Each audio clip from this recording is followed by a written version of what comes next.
Assalamualaikum students, and I'm Khalid here, Head of Department of Chemistry from Williams University. Organic chemistry का lecture number 9 जो है वो आज होने जा रहा है। लास्ट लेक्चर में हम अल्कीन की सिंथेसिस कर रहे थे कि अल्कीन को किस किस तरीके से हम प्रिपेयर कर सकते हैं। अल्कीन की सिंथेसिस या प्रिपरेशन के कुछ मेथड ऐसे हैं जो थोड़े डिफ़िकल्ट थे या जिनके मैकेनिज़्म जो हैं वो समझने वाले थे। आज हम 3 रिएक्शन मज़ीद डिस्कस करेंगे जिसमें हमने अल्कीन को प्रिपेयर करना है। अल्कीन कौन सी हाइड्रोकार्बन्स होती हैं? अल्कीन ऐसी हाइड्रोकार्बन्स होती हैं जिनके अंदर डबल बॉन्ड पाया जाता है। डबल बॉन्ड होने की वजह से ये एडिशन शो कर सकती हैं और ये अनसैचुरेटेड होती हैं, मतलब इनके अंदर कुछ जगह होती है ये चीज़ों को अपनी तरफ ऐड कर सकती हैं। अल्कीन्स आर वेरी रिएक्टिव, ये भी हमने पढ़ा था। अल्कीन्स बहुत ज़्यादा रिएक्टिव होती हैं। क्यों? क्योंकि अल्कीन्स के अंदर एक सिग्मा बॉन्ड के साथ साथ दूसरा पाई बॉन्ड मौजूद होता है, और वो पाई बॉन्ड जो है वो क्या करता है कि वो इजीली ब्रेक कर सकता है। जैसा कि हम शुरू से देख रहे हैं कि पाई बॉन्ड हमेशा साइडवे ओवरलैपिंग से बनता है, तो वो बॉन्ड इतना ज़्यादा क्लोज नहीं होता क्योंकि उसमें इलेक्ट्रॉन डेंसिटी जो है वो मर्ज नहीं होती। तो अब हम क्या करते हैं कि हम इसमें जो बॉन्ड्स होते हैं हमारे, उनको ये ऐसे लेकर चलते हैं कि इन्हें साइडवे अप्रोच से जोड़ते हैं। साइडवे अप्रोच होने की वजह से इलेक्ट्रॉन डेंसिटी न्यूक्लियस के बहुत ज़्यादा अवे होती है। जस्ट लाइक दिस कि ये एक पाई बॉन्ड है, इलेक्ट्रॉन डेंसिटी ये होगी ना, तो इलेक्ट्रॉन डेंसिटी जो है वो away from the line joining the two nuclei. ये लाइन जो है, ये वाली लाइन, ये लाइन क्या कर रही है, ये दोनों न्यूक्लियाई को ज्वाइन कर रही है। तो इस लाइन से इलेक्ट्रॉन या तो यहाँ होगा या इलेक्ट्रॉन यहाँ होगा। तो इलेक्ट्रॉन काफ़ी ज़्यादा दूर है सेंट्रल एक्सिस से या सेंट्रल न्यूक्लियस से, तो इस वजह से ये बॉन्ड काफ़ी ज़्यादा वीक कंसीडर होता है। आज जो हमने बेसिकली मेथड पढ़ना है अल्कीन्स की प्रिपरेशन का, सबसे पहला मेथड है कॉल्स मेथड। कॉल्स मेथड एक ऐसा मेथड होता है जिसको अल्कीन बनाने के लिए भी इस्तेमाल किया जाता है, इसको अल्कीन बनाने के लिए भी इस्तेमाल किया जाता है, और इसी को अल्काइन बनाने के लिए भी इस्तेमाल किया जाता है। बस फ़र्क सिर्फ इतना होता है, रिएजेंट का फ़र्क होता है तीनों में। ठीक है, तीनों में किस चीज़ का फ़र्क है? रिएजेंट का। जैसे हमने अल्केन की सिंथेसिस की, उसमें हमने मोनो कार्बोक्सिलिक एसिड लिया। अगर हम मोनो कार्बोक्सिलिक एसिड लेते हैं तो बनती है अल्केन, कोई भी अल्केन। अगर हम डाई कार्बोक्सिलिक एसिड लेते हैं तो हमेशा बनेगी अल्कीन। अगर हम ऐसा डाई कार्बोक्सिलिक एसिड लें जिसमें डबल बॉन्ड पहले से मौजूद हो तो फिर एंड पे बनती है अल्काइन। तो अल्कीन, अल्केन और अल्काइन तीनों को प्रिपेयर किया जा सकता है बाय यूजिंग दिस मेथड, लेकिन तीनों मेथड्स में क्या होगा कि रिएजेंट जो है वो डिफरेंट होगा। रिएजेंट अल्केन को प्रिपेयर करना है तो मोनो कार्बोक्सिलिक एसिड, अल्कीन को प्रिपेयर करना है तो डाई कार्बोक्सिलिक एसिड, और अगर अल्काइन को प्रिपेयर करना है तो ऐसा डाई कार्बोक्सिलिक एसिड हमें चाहिए होगा जिसमें पहले से डबल बॉन्ड होगा। तो कॉल्स मेथड में क्या हो रहा है, यहाँ पर इलेक्ट्रोलाइसिस होगी aqueous solution of salt of mono carboxylic acid. सबसे पहले इस स्टेज पर आपको ये जानना है कि मोनो कार्बोक्सिलिक एसिड क्या है।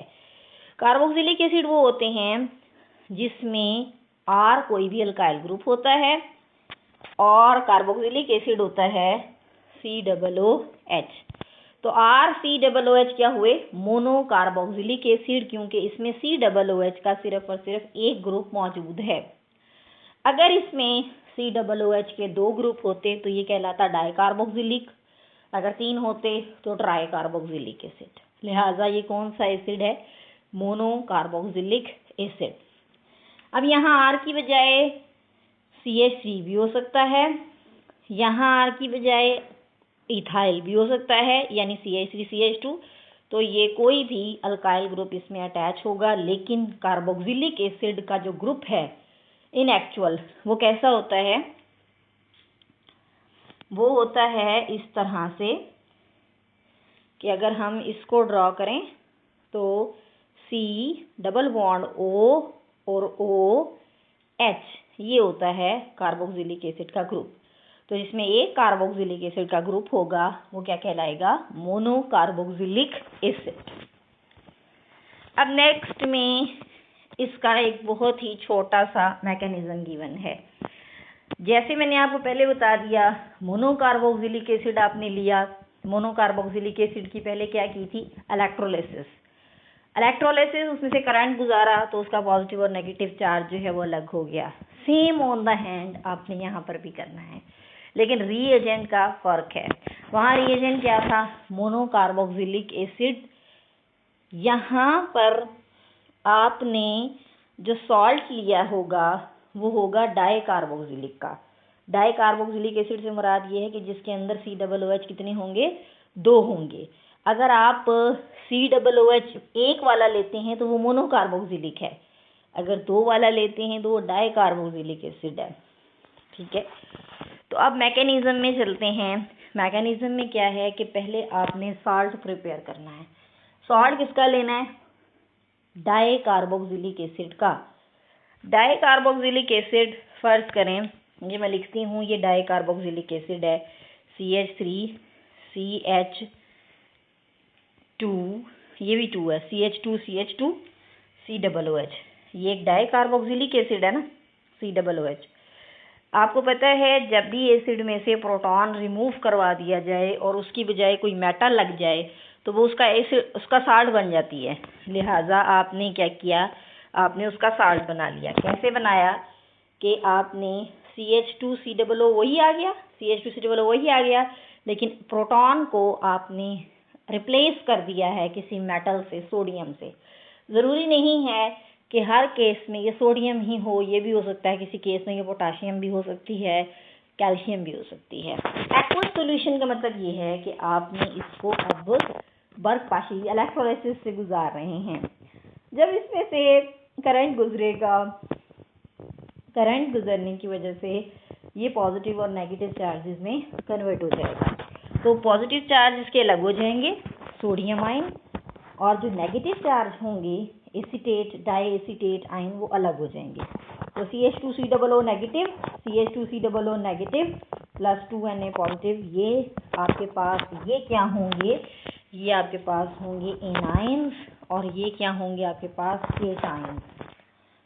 तो केटाइंस मूव करते हैं हमेशा कैथोड की तरफ, यानी सोडियम किधर जाएगा? कैथोड की तरफ जाएगा। जबकि एनोड के पास कौन जाएगा? एनोड के पास जाएंगे एनाइंस, और एनाइंस कौन से हैं? CH2COO नेगेटिव और CH2COO नेगेटिव। अब हम ये देखना चाह रहे हैं कि ये चार्जेस तो हमने इजीली प्रिपेयर कर लिए, लेकिन चार्जेस को प्रिपेयर करने के बाद अब 2 हमारे पास इलेक्ट्रोड होते हैं, एक है एनोड और एक क्या है? कैथोड। एनोड के पास एनाइंस जाएंगे, एनाइंस क्या हैं? CH2COO negative, CH2COO negative. Anions का काम ये होता है कि इन्होंने अपना इलेक्ट्रॉन लॉस करना है, और एनोड पर हमेशा क्या होती है? ऑक्सीडेशन। ऑक्सीडेशन के नतीजे में जब 2 इलेक्ट्रॉन रिमूव हो जाएंगे, एक इलेक्ट्रॉन जाएगा इससे और एक जाएगा इससे। नेगेटिव चार्ज का मतलब होता है 2 इलेक्ट्रॉन। जब एक एक इलेक्ट्रॉन चले गए तो कितने रह गए? एक एक इलेक्ट्रॉन। तो अब मैंने यहाँ इसलिए यहाँ पर ये ज़रा इसको गौर से देखें, यहाँ पर फ्री रेडिकल बनाया हुआ है, इसका मतलब ये कि एक एक इलेक्ट्रॉन वहाँ से रिमूव हो गया। तो प्रोडक्ट क्या बन गई?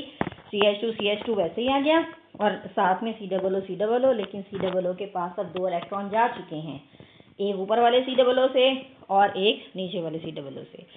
उसके बाद फर्दर रिएक्शन में ये हुआ है कि जो कार्बन डाइऑक्साइड के मॉलिक्यूल हैं ये अलहदा हो जाएंगे। जब कार्बन डाइऑक्साइड के मॉलिक्यूल अलहदा होंगे तो वो रिलीज़ हो जाएंगे। जब वो रिलीज़ हो जाएंगे तो CH2 और CH2 पे एक एक रेडिकल आ गया, तो ये डबल बॉन्ड में कन्वर्ट होकर क्या बना देंगे? CH2 double bond CH2। तो आपके पास इथीन जो है वो इससे प्रिपेयर हो गई। यही आपका मेथड है जिसमें एनोड पर क्या जमा होती है? इथीन। अब कैथोड पर क्या होना है? कैथोड पर पहले तो जाहिर है आपने जो वाटर डाला हुआ, वाटर से तो डाला होगा, इलेक्ट्रोलिसिस ऐसे तो नहीं हो सकती। तो ये बच्चे ये 2OH नहीं है, ये H2O है, ये गलत लिखा गया, इसको ज़रा सही कर लीजिएगा, ये H2O है। H2O 2 इलेक्ट्रॉन जब गेन करेगा तो ये बनाएगा 2 हाइड्रोक्साइड आयन और साथ में हाइड्रोजन गैस। 2 हाइड्रोक्साइड आयन और साथ में 2 सोडियम जब मिलेंगे, क्योंकि 2 सोडियम ऊपर बने थे, तो ये 2 सोडियम जब 2 हाइड्रोक्साइड आयन से मिलेंगे तो ये क्या बना देंगे, 2NaOH। तो इसके नतीजे में आपको बाय प्रोडक्ट क्या मिल गया, सोडियम हाइड्रोक्साइड, और आपका जो मेन प्रोडक्ट है इथीन, वो भी आपके पास उसकी फॉर्मेशन हो गई।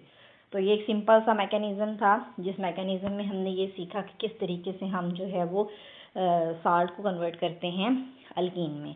लेकिन यहाँ साल्ट आपने डाई कार्बोक्सिलिक एसिड का लेना है। मोनो कार्बोक्सिलिक एसिड का साल्ट लेंगे अल्केन बनेगा, डाई कार्बोक्सिलिक एसिड का साल्ट लेंगे अल्कीन बनेगा, डाई कार्बोक्सिलिक डबल बॉन्ड वाला लेंगे तो अल्काइन बनेंगे। अब नेक्स्ट एक और प्रोसीजर हमारे पास जो है वो आ रहा है। अब हमारे पास जो मेथड आ रहा है वो है डीहेलोजिनेशन ऑफ विस्नल डाइहैलाइड। सबसे पहले तो हमें ये पढ़ना है कि ये जो लफ्ज़ आ रहा है विस्नल, इसका क्या मतलब है। अब ये विस्नल का क्या मतलब है कि विस्नल का मतलब होता है मुंसलिक या जुड़ा हुआ। अगर हमारे पास ऐसी सिचुएशन आ जाए जैसे ये मेरे पास CH2 है, सिंगल बॉन्ड CH2 है, दोनों के साथ क्लोरीन लगा हुआ है, तो ये विस्नल डाइहैलाइड होगा या ये विस्नल डाइक्लोराइड होगा। विस्नल डाइहैलाइड एक ऐसा कंपाउंड होता है जिसमें क्या होता है कि 2 हैलोजन एटम जो हैं वो एडजेसेंट कार्बन्स के साथ जुड़े होते हैं। एडजेसेंट कार्बन से मुराद ये कि ऐसा ना हो कि एक कार्बन पे लगी हुई है दूसरे कार्बन पर नहीं लगी हुई, तो ये चीज़ नहीं होनी चाहिए, बल्कि दोनों कार्बन जो हैं उनके ऊपर दोनों के ऊपर कोई ना कोई हैलोजन मौजूद हो, तो ऐसे कंपाउंड को क्या कहेंगे हम, vicinal dihalide. The compound having 2 halogens on the adjacent carbon is called as vicinal dihalide. फिर जब विस्नल डाइहैलाइड को गर्म किया जाता है जिंक डस्ट के साथ एथेनॉल में या NaI की मौजूदगी में या एसीटोन में, तो वो क्या प्रोवाइड करते हैं हमें, अल्केन्स। यानी अल्कीन्स को प्रिपेयर करने का ये एक और मेथड आया कि आपने डीहेलोजिनेशन का मतलब ये है कि आपने हैलोजन को उसमें से माइनस करना है। किस में से, विस्नल डाइहैलाइड में से। विस्नल डाइहैलाइड क्या है, एक ऐसा कंपाउंड है जिसमें 2 हैलोजन जो हैं वो एडजेसेंट पोजीशन पर होते हैं। अब इसको नेक्स्ट पर देखते हैं कि नेक्स्ट इसका मैकेनिज्म क्या है, या इस पहले इसका रिएक्शन देखते हैं। रिएक्शन में क्या हो रहा है कि ये एक विस्नल डाइहैलाइड है। विस्नल डाइहैलाइड हो गया ना कि एक हैलोजन ये है और दूसरा हैलोजन ये है, ये दोनों हैलोजन जो हैं वो एडजेसेंट पोजीशन पर अटैच हैं। विस्नल डाइहैलाइड को गर्म करना है जिंक की मौजूदगी में। जब विस्नल डाइहैलाइड को जिंक की मौजूदगी में एथेनॉल से गर्म किया जाएगा तो ये क्या बनाएगा, ये Br2 यहाँ से रिमूव हो गया। अब ये Br2 किसके साथ चला गया, जिंक के साथ, बाकी यहाँ पर आ जाएगा डबल बॉन्ड, तो प्रोडक्ट क्या बन गई, CH3CH। ये जो सिंगल बॉन्ड था ये किस में आ गया, डबल बॉन्ड में, प्लस जिंक ने क्या ले लिया, 2 ब्रोमाइड आयंस।